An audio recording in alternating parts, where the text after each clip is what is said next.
നമസ്കാരം. അടുത്തത് പ്രദോഷവ്രതത്തെക്കുറിച്ചിട്ടാണ്. പ്രദോഷവ്രതം മഹാദേവനുമായിട്ട് ബന്ധപ്പെട്ട് ഉള്ള വ്രതമാണ്.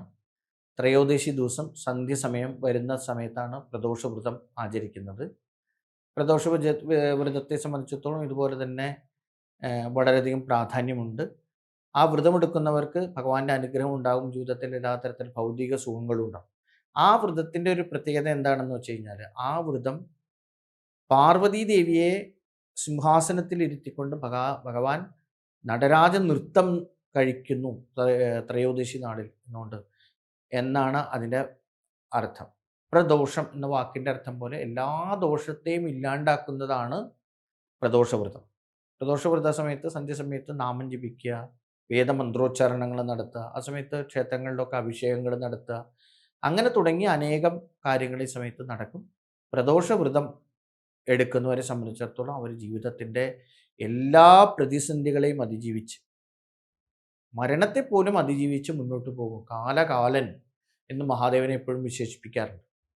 ആ ഒരു വിശേഷണം 100% ശരിയാവുന്ന തരത്തിൽ എല്ലാ തരത്തിലുള്ള പ്രതിസന്ധികളെയും വിഷമാവസ്ഥയും രോഗാവസ്ഥയും ഒക്കെ തന്നെ അതിജീവിച്ച് മുന്നോട്ട് പോകാനായിട്ട് പ്രദോഷവ്രതം കൊണ്ട്, കാരണം ഭഗവാനും ഭഗവതിയും ദേവിയും ഏറ്റവും അധികം സന്തോഷത്തോടു കൂടി ഇരിക്കുന്ന ഒരു സമയമാണ്. ആ സമയത്ത് എടുക്കുന്ന വ്രതം, ആ സമയത്ത് എടുക്കുന്ന പൂജകൾ, ആ സമയത്ത് നടക്കുന്ന പ്രാർത്ഥനകൾ എല്ലാം 100% ഫലവത്തായി മാറും. എല്ലാ തരത്തിലുള്ള ജീവിതത്തിലെ വിഷമതകളെയും അതിജീവിച്ചുകൊണ്ട് മുന്നോട്ട് പോകാനായിട്ട് ഈ പ്രദോഷവ്രതം നമുക്ക് വളരെയധികം ഗുണം ചെയ്യും. ശനി, ആദിത്യൻ, അതായത് സൂര്യൻ എന്ന് പറയുന്ന രവി ആണ് ശിവനെ കൊണ്ട് കാണിക്കുന്നത്.